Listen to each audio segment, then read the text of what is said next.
Bulletin में सबसे पहले आपको बताएं, सुप्रीम कोर्ट ने 9 मई के 8 मुकदमात में बानी पीटीआई की जमानत मंजूर कर ली।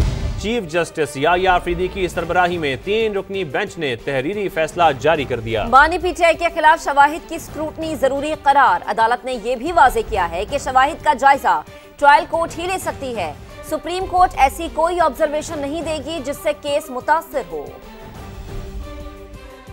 सुप्रीम कोर्ट का बड़ा फैसला, बानी पीटीआई को 9 मई के 8 मुकदमात में जमानत मिल गई। जस्टिस याह्या अफरीदी की सरबराही में 3 रुकनी बेंच ने 4 सफहात पर मुश्तमिल तहरीरी हुक्म जारी कर दिया। बानी पीटीआई के खिलाफ शवाहिद की स्क्रूटनी जरूरी करार। अदालत ने यह भी वाजे किया कि शवाहिद का जायजा ट्रायल कोर्ट ही ले सकती है। लाहौर हाई कोर्ट ने जमानत केस में हतमी किस्म की फाइंडिंग दी। सुप्रीम कोर्ट ऐसी कोई ऑब्जर्वेशन नहीं देगी जिससे केस मुतासिर हो।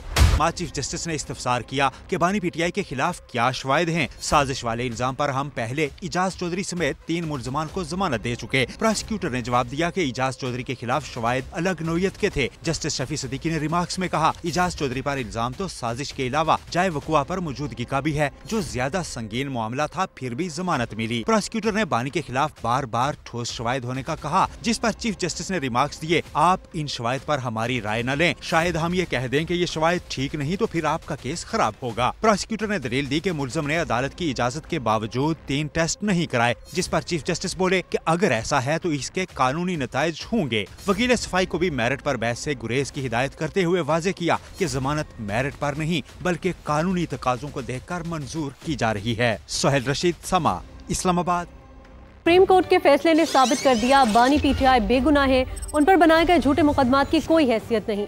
वज़ीर आला खैबर पख्तूनख्वा अली अमीन गंडापुर का फैसले पर रद्द-ए-अमल, कहा तमाम फैसले आईन और कानून की रोशनी में होने चाहिए। आईन और कानून पर अमल दरामद ही हकीकी इंसाफ है। ब्रसल्स में फील्ड मार्शल ने कोई इंटरव्यू दिया, न माफी की बात हुई। बयान गैर जिम्मेदाराना और एक सहाफी की जाती तशहीर हासिल करने की कोशिश है।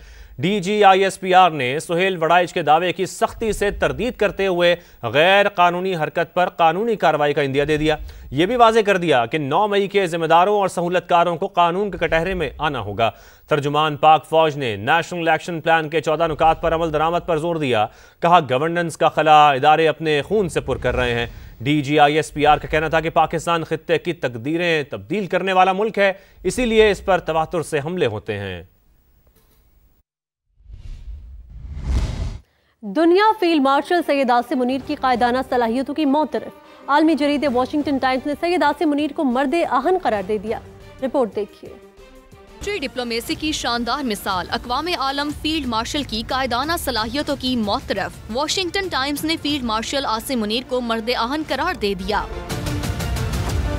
अमरीकी जरीदे की रिपोर्ट के मुताबिक आसिम मुनीर इंतहाई मजबूत आसाब के मालिक हैं। फील्ड मार्शल सख्त फैसले लेने की भरपूर सलाहियत रखते हैं। अमेरिका में फील्ड मार्शल को बाअसर तरीन शख्सियत के तौर पर देखा जाता है। आसिम मुनीर को खुदनुमाई और सियासत में दिलचस्पी नहीं। पाक भारत जंग में फील्ड मार्शल की अवामी मकबूलियत में नुमाया इजाफा हुआ। फील्ड मार्शल सदर ट्रंप के नए स्ट्रेटेजिक पार्टनर बन सकते हैं।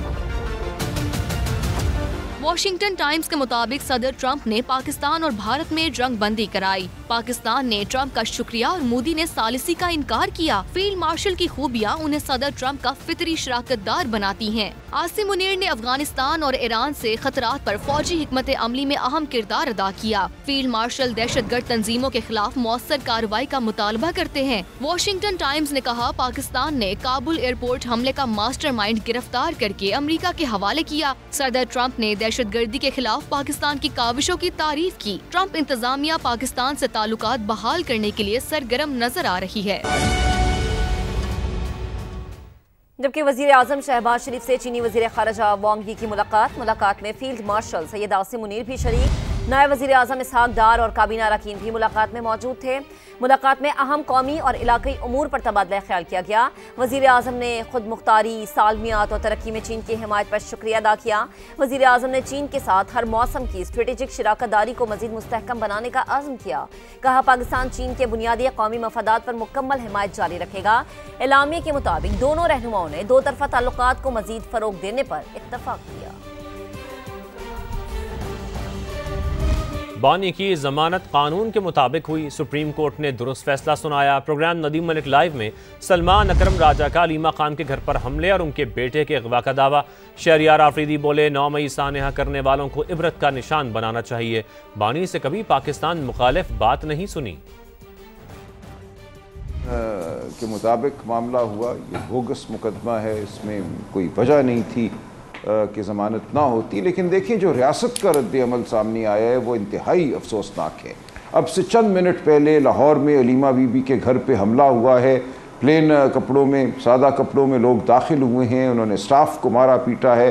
अलीमा बीबी की बहू घर पे थी, उनके साथ बदसलूकी हुई है, पोते पोतियों के साथ बदसलूकी हुई है और उनके बेटे शाहरेज को अगवा कर लिया गया है। जब आपके आर्मी चीफ जो आपके सिपा सलार थे, जो आपकी जंग जीत के गए, जिस अमेरिका में जब वो ट्रंप को मिलने गए तो जिस गाड़ी में campaigns of free Balochistan, free जो पाकिस्तान का टेररिज्म के ऊपर एक्ट की बातें की जाती, एक शहजाद गिल है और दूसरा Shahzad Akbar, did we not see them in the processions जो अमेरिका में होते हैं आर्मी चीफ के अगेंस्ट। कुछ लोग वीलॉगर बन के चूरन बेच रहे हैं खान का। जो भी ये काम कर रहा है गलत कर रहा है। खान ने ये कैटेगरिकली कहा है कि इनको निकालो जी। खान के मुंह से मैंने कभी पाकिस्तान के खिलाफ बात नहीं सुनी। जिसने 9 मई किया जी, एब्सोल्युटली उस पे तो देखिए उसको इबरत का निशान। एब्सोल्युटली। आगे बढ़ते हैं, शहर अकायद का रुख करेंगे। कराची में आग लगने का बड़ा वाकया है। मेजिना रोड पर पटाखों के गोदाम में आग भड़क उठी। इलाका जोरदार धमाकों से लरज उठा। 20 से ज्यादा दुकानें तबाह हुई, कई गाड़ियों को नुकसान पहुंचा। 2 अफराद जान बहक, 31 जख्मी हो चुके हैं। फायर ब्रिगेड की 12 गाड़ियों ने शोलों पर काबू पाया। रोड पर पटाखों के गोदाम में खौफनाक आतिशज़दगी, आतिशगीर मवाद फटने से जोरदार धमाका, इलाका गूंज उठा। धमाके से इमारत के सतून और दीवारें मुतासिर, सीमेंट के ब्लॉक बाहर मौजूद गाड़ियों पर जा गिरे। 20 से ज्यादा दुकानें तबाह, करीबी इमारतों, स्कूल और दुकानों के शीशे भी टूट गए। एकदम इतना बड़ा ब्लास्ट था कि मैं आपको अपने लफ्ज़ों में बयान नहीं कर सकता। और जैसे ही हमने पीछे मुड़ के देखा तो काले बादल थे आग के। बिल्डिंगें हिल गई, शीशे टूट गए, काफ़ी लोग इंजर्ड हो गए, काफ़ी लोग हमने यहाँ से हाथों में डाल के हॉस्पिटल भेजा। मुतासिरा इमारत की छत पर फंसे अफराद को स्नॉर्कल की मदद से नीचे उतारा गया। पहले भी 2 बार 3 बार धमाके हो चुके हैं। आए देखना ये चाहिए जो यहाँ की यूनियन है या जो भी यहाँ के कंसल्ट जिम्मेदार हैं वो इस तरीके के लोगों को इजाज़त क्यों देते हैं कि वो आगे शॉप में अपने जो भी आतिशगीर मादा है उसको जमा करें, स्टॉक करें। वजीर दाखिला सिंध ज़ियाउल हसन लंजार का कहना है आबादी वाले इलाके में आतिशगीर मवाद के गोदाम की इजाज़त नहीं, मुलविज़ अफराद के खिलाफ सख्त कार्रवाई होगी। ये नहीं हो सकता कि हम किसी को स्पेयर कर दें और इस किस्म की और इतना बड़ा नुकसान हो गया है। ये अभी तो इनिशियल है, हम भी पेपर वर्क देख रहे हैं और इसके खिलाफ सख्त कार्रवाई। फायर ब्रिगेड की 12 गाड़ियों ने 3 घंटे बाद शोलों पर काबू पाया। इमारत से एक शख्स की झुलसी हुई लाश बरामद हुई। एक जख्मी दौरान इलाज दम तोड़ गया। वाकये में जख्मी होने वाले 31 अफराद जिना और ट्रॉमा सेंटर में जेरे इलाज हैं। कैमरा टीम और साथी रिपोर्टर खुर्शीद आलम के साथ मुनीस अहमद, समा, कराची। कराची में एक बार फिर बारिश का सिलसिला शुरू। एनडीएमए ने कराची में अर्बन फ्लडिंग का खदशा जाहिर कर दिया, अलर्ट भी जारी कर दिया। एनडीएमए के मुताबिक शदीद बारिश से अर्बन फ्लडिंग और बिजली के तातुल का सामना हो सकता है। मूसलाधार बारिश के बायस हैदराबाद में भी अर्बन फ्लडिंग का खदशा है। इस वक्त कराची के मुख्तलिफ इलाकों में बारिश का सिलसिला जारी है। मज़ीद जान लेते हैं अपने नुमाइंदे मोनिस अहमद से। मोनिस, आगाह कीजिएगा, अभी तक की क्या सूरत हाल है बारिश की और अर्बन फ्लडिंग से बचने के लिए कोई इक़दाम किए गए हैं?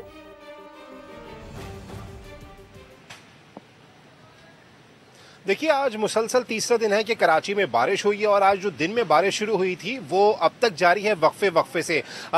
लेकिन इसमें तमाम तर सूरत हाल में अहम तरीन पेशरफ्त ये है कि एनडीएमए ने हाई अलर्ट जारी किया है, जिसके तहत ये कहा जा रहा है कि अगले 1.5 से 2 घंटे में कराची में तेज़ मौसलाधार बारिश हो सकती है, जिससे जो नशेबी इलाके हैं वो ज़ेरे आब आ सकते हैं। और तमाम मुताल्लिक़ इदारों को इस हाई अलर्ट के बारे में बताया गया है। ये कहा गया है कि तमाम इदारे तैयार रहें, खासतौर पर शाहराहों पर मौजूद रहें अमले और मशीनरी के साथ। ये भी कहा जा रहा है कि जो नशेबी इलाकों के मकीन हैं वो तैयार रहें अपनी किट्स के साथ, और जो शाहराएं हैं ज़ेरे आब आने वाली शहरी वहां पे सफर ना करें, क्योंकि तार टूटने के बाद किसी भी सूरत में करंट लगने के भी हादसा पेश आ सकते हैं। साथ ही ये भी कहा जा रहा है कि एक और सिस्टम 24 से 28 अगस्त तक सिंध में दाखिल होगा, जिसके तहत कराची और हैदराबाद ज्यादा मुतासिर हो सकते हैं, क्योंकि तेज बारिशें मुतवक्के हैं। इस वक्त तक शाहराहों पे बहुत ज्यादा बारिश का पानी जमा नहीं है, लेकिन कुछ कभी हल्की और कभी तेज बारिश की बारिश का सिलसिला जारी है। मोनिस, बहुत बहुत शुक्रिया, आपने अपडेट किया। इकदाम की वजह से कराची में बारिश के पानी की निकासी फौरी हुई। तैयार ना होते तो माजी की तरह पानी निकालने में 5 से 6 दिन लग जाते।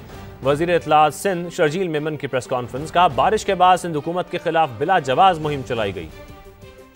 बरसातों की फोरकास्ट थी, बल्दिया उस्मा कराची ने जो भी मेन बरसाती नाले थे उनकी एडवांस में डीसिल्टिंग और सफाई करवाई हुई थी। जो अमवात हुई, ज़्यादा से ज़्यादा अमवात हुई बिजली के करंट लगने से, चंद अमवात हुई कहीं पे अगर छत गिर गई, कहीं पे घर की दीवार गिर गई, उनकी वजह से जो है वो अमवात। ज़ाहिर हमें पता है कि शहरियों को बहुत तकलीफ हुई, जिसके लिए सिंध हुकूमत ने सबसे माजरत भी की है। कहीं कहीं पर हमने देखा कि हमारे साथ ज्यादती भी की जा रही थी। कहते थे कि इंतजामिया गायब है। 5-5, 6-6 दिन तक पानी सड़कों पर खड़ा होता था। यहाँ पे फौरी तौर पर इंतजामिया जो कि एडवांस में वो अलर्ट थी। और वज़ीर आज़म शहबाज शरीफ का कराची में तूफानी बारिश और सैलाबी सूरत हाल पर सियासी कायदीन से टेलीफोनिक राबता। वज़ीर आज़म ने बिलावल भुट्टो जरदारी, खालिद मकबूल सिद्दीकी और हाफिज नईमुर रहमान से राबता किया है और कराची में बारिश और सैलाब से जानी नुकसान पर गहरे दुख और अफसोस का इजहार किया है। वज़ीर आज़म की हंगामी सूरत हाल से निपटने के लिए हर किस्म के ताउन की पेशकश चेयरमैन NDMA को सिंध हुकूमत से राबते में रहने की हिदायत की गई है। वज़ीर आज़म ने कहा कि NDMA लोगों को मुमकिन खतरात से आगाही फराहम करे। खैबर पख्तूनख्वा के सैलाबजदा इलाकों में हर तरफ तबाही। मजदूरी के लिए मलेशिया गए शख्स का पूरा खानदान रेलों की नजर। एक ही घर के 36 अफराद जान से गए। लापता अफराद की तलाश के लिए पाक फौज का रेस्क्यू और रिलीफ ऑपरेशन जारी है। खैबर पख्तूनख्वा में क्लाउड बस्ट के बाद आने वाला सैलाब अलमनाक दास्ताने छोड़ गया। बोनेर में हर तरफ तबाही के मनाजिर। मजदूरी के लिए मलेशिया गए शख्स का पूरा खानदान रेलों की नजर। दर्रा में एक ही घर के 36 अफराद जान से गए। मैं उस टाइम मलेशिया में मेरे घर का 36 लोग शहीद हो चुका है। अभी घर में कुछ भी नहीं बचा, सब लोग पानी बहा कर ले गया। कदम कदम पर दुख भरी कहानी। गांव के गांव जड़ गए। कादिर नगर के बुजुर्ग शहरी कहते हैं उन्होंने अपनी जिंदगी में कभी इतना खतरनाक सैलाब नहीं देखा। ये जो हमारा जिंदगी है 70 साल तक, इसी ज़िंदगी पे हमने कभी ऐसा तूफान और ऐसा कोई भी ऐसा पहाड़ गिरा नहीं देखा था। दर्जनों अफराद अब भी लापता हैं, जिनकी तलाश के लिए पाक फौज, फलाही इदारे और मकामी लोग सर्च ऑपरेशन में मसरूफ हैं। सवाबी और सवात में भी कई घर बलियामेट हो चुके हैं। अपने प्यारों को खोने वाले गम से निढाल हैं।